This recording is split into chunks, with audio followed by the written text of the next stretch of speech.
Right now, as you rewatching this, a massive winter storm is building across the United States, and it could hit more than 70 cities from the Mississippi Valley all the way to the Northeast. Some of you are about to get buried. Now, here is the thing.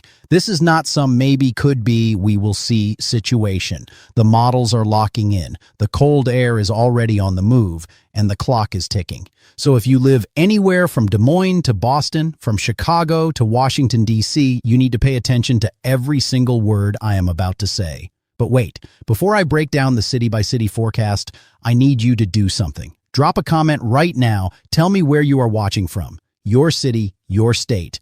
Because in a few minutes, I am going to walk through more than 70 locations and what each one can expect. And if your city is not on the list, that comment is going to help me make sure I cover you in the next update.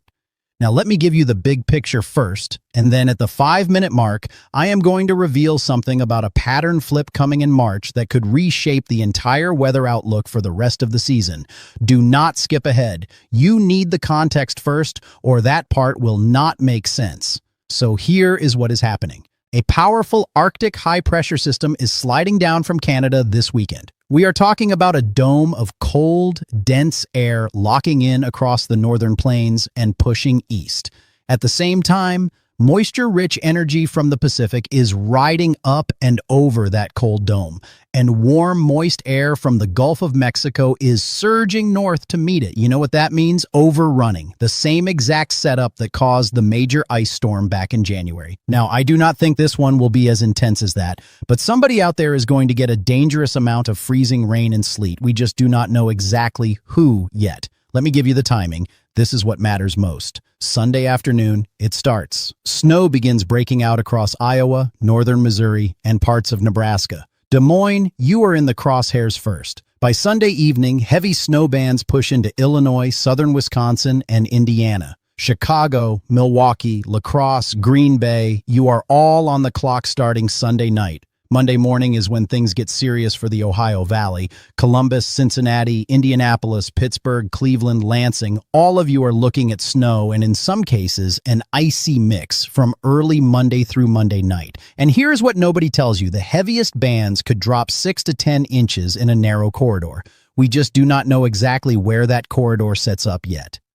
Monday afternoon into Tuesday, the storm pushes into the mid-Atlantic and Northeast. Washington, D.C., Baltimore, Philadelphia, Wilmington, Delaware, Trenton, New Jersey, New York City, you are all in play. And for southern New England, Boston, Providence, Hartford, Worcester, even Portland, Maine, Burlington, Vermont, Concord, New Hampshire, this thing could still be dropping snow into Tuesday evening. Let that sink in. We are talking about a storm that lasts roughly 72 hours from start to finish across the entire affected area. 3 full days. Now, let me get specific with the numbers. And remember, these are our best estimates right now. They will change. But here is what the national blend of models is showing. Des Moines, 4 to 6 inches. Chicago, 4 to 6 inches. Milwaukee, 3 to 5 inches. La Crosse, 4 to 6 inches. Green Bay, 3 to 5 inches.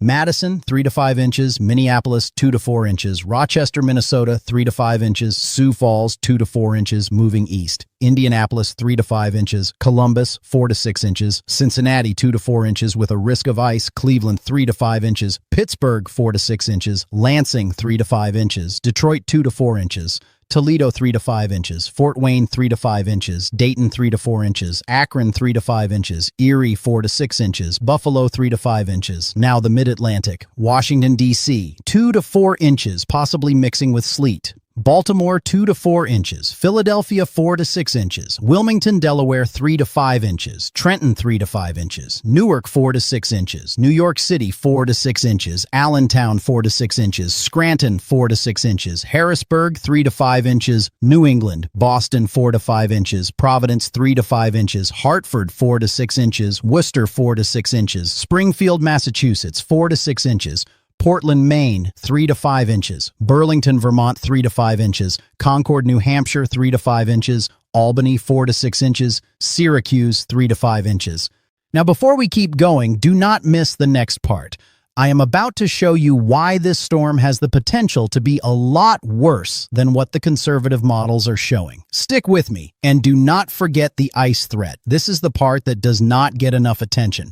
From Kansas City through Topeka, Wichita, into Springfield, Missouri, Joplin, St. Joseph, Sedalia, then east into Paducah, Kentucky, Lexington, Louisville, Frankfort, Charleston, West Virginia, Roanoke, Virginia, Lynchburg, even parts of western North Carolina around Asheville, there is a real risk of freezing rain and sleet.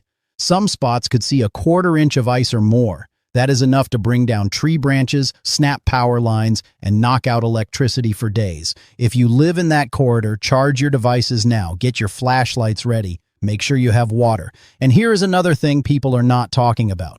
Before the big storm even arrives, there is a sneaky little system moving through on Thursday. It is nothing major, but places like Cincinnati, Washington, D.C., Bloomington, Illinois, and Charleston, West Virginia could wake up to a light coating of snow. Nashville, Knoxville, Charlotte, Raleigh, you are looking at heavy rain, maybe 2 inches in a short period, with some thunder mixed in. Birmingham and Atlanta could see real thunderstorms Thursday afternoon. So even before the main event, things are getting active. Now here is the twist. The GFS model, which is one of the most aggressive models out there, is showing even higher totals for cities like St. Louis, Indianapolis, and New York. We are talking potentially double what I just said, 8 to 12 inches in the heaviest band. But some of the newer artificial intelligence models are showing a more suppressed system with less snow for the big cities and more snow further south. So who is right? That is the million-dollar question, and honestly, we will not know until Friday or Saturday when the models start converging. Do not miss the next update.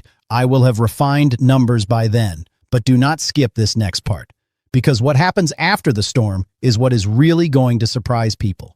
Here is the pattern flip I promised you at the 5-minute mark. After this storm clears out, temperatures are going to skyrocket. I am not exaggerating.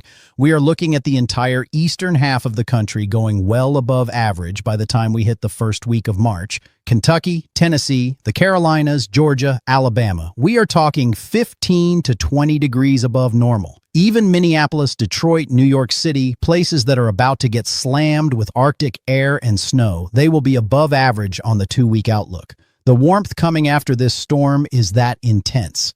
But here is what scares me, and I am not trying to scare you, I am trying to prepare you. When you combine that kind of warmth with moisture from the Gulf surging north, and you add in the fact that we are about to enter meteorological spring on March 1st, you get a setup for severe weather. Texas, Oklahoma, Arkansas, Louisiana, Mississippi, Missouri, these areas need to start paying attention. The European ensemble data is already showing odds of severe weather bumping up by the middle of next week and beyond. We are talking about the potential for thunderstorms, large hail, damaging winds, and yes, possibly tornadoes as we push into mid-March. Now look, I know some of you are still dealing with that historic blizzard that just hammered New England, and now I am telling you another winter storm is coming, and right after that, severe weather season might kick off early. It is a lot, I get it. But here is the good news. We are watching this in real time. Every single day the models get sharper, the data gets better, and I will be here breaking it all down for you. So here is what I need you to do.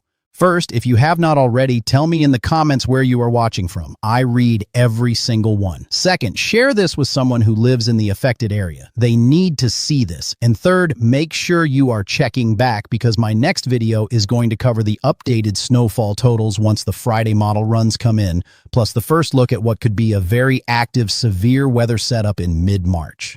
The bottom line is this. Sunday through Tuesday, a major winter storm. More than 70 cities affected. Heavy snow, ice, and freezing rain for millions of Americans. And right behind it, a pattern flip that could jumpstart storm season weeks ahead of schedule. You do not want to be caught off guard by this one. Prepare now while you still have time. Stay safe out there, and I will see you in the